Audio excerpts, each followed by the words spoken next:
भैया लोग नमस्कार। हम हैं राजेश्वर मधुकर। आज हम फिर रउरी शाम के सामने आयल बानी एगो नया जानकारी लेके। भैया लोग आज हम बताई पीपल के पतई के महत्व के बारे में और पीपल के पेड़ के महत्व के बारे में।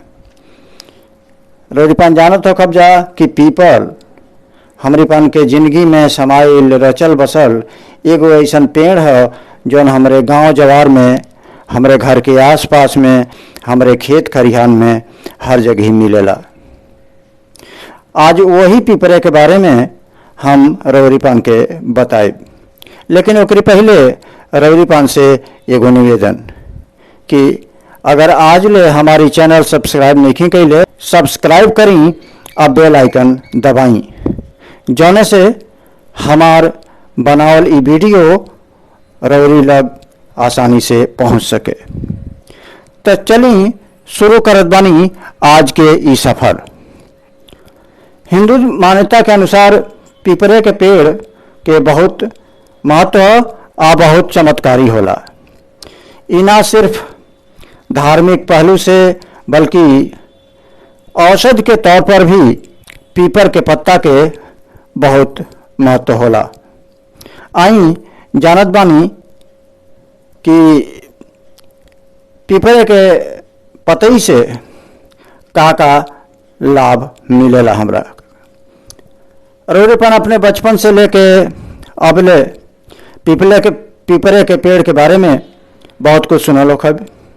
हिंदू धर्म में पीपल के पेड़ के पूजा कइल जाला आ एकर आदर सम्मान कइल जाला। शायद रउरा ई नहीं जानत होखब कि पीपरे के पेड़ भारत समेत पूरा विश्व में मिलेला। हिंदू मान्यता के अनुसार पीपर के पत्ता धर्मशास्त्र के लिए बहुत अनुकूल है, लेकिन वैज्ञानिक तौर पर भी पीपर के पत्ता के कई बीमारियों से लड़ने के ताकत एमे मिलेला आ एमे मौजूद बा। अगर रउरा के या रउरे कोनो आदमी के कोनो वजह से बहुत तेज बुखार आवत बा तो रउरी पान पीपर के पत्ता के कुछ ताज़ा पत्ता ले आई और के दूध में डाल के उबाल लें आ दूध में चीनी भी मिला के थोड़ा सा और फिर दूध के दिन में 2-3 बार अगर पी तो एकरे पियले से या पियोले से बुखार कम होला। अस्थमा से राहत दियोले में पीपर के पत्ता बहुत सक्षम हो। अगर पीपरे के पतई के पाउडर बना के और दूध में मिला के उबाल के और में थोड़ा शहद या चीनी डाल के पियल जा तो ये दूध के सेवन कैले से 2-3 बार में अस्थमा में बहुत राहत मिलेला। अगर आँखी में कोनो परेशानी हो जा, आँखी के दर्द के परेशानी रहे तो पीपर के पत्ता के सेवन करी। पीपर के पत्ता के इस्तेमाल 2 तरह से कइल जा सकल जाला। पहला तरीका ये कि आप पीपर के पतई के दूध में डाल के और के उबाल लें और फिर पी जाएं। और दूसरा उपाय ये कि अगर पीपर के पतई के पीस के और के मिश्रण बना के आँखी में लगाएं। ये दोनों तरीके से कैले से आँखी में ठंडक पहुँचेला ओकर दर्द खत्म हो जाला।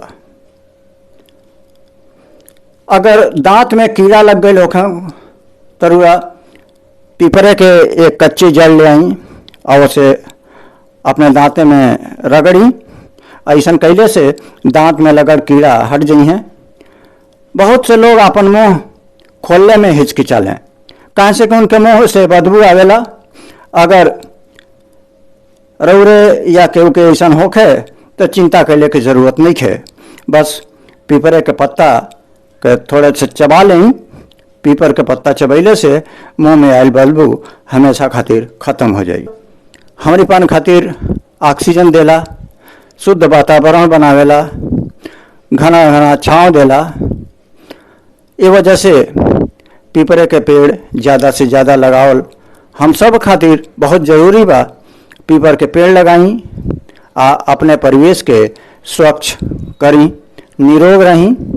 और निरोग रहल बहुत जरूरी बा। कहाँ से कहल जाला कि शरीरिये सब धर्म के कारण है। तो फिर हम आई कोनो नया ऐसने पेड़ पौधा के बारे में जानकारी लेकर अब आज्ञा दें अपने दोस्त राजेश्वर मधुकर के। नमस्कार।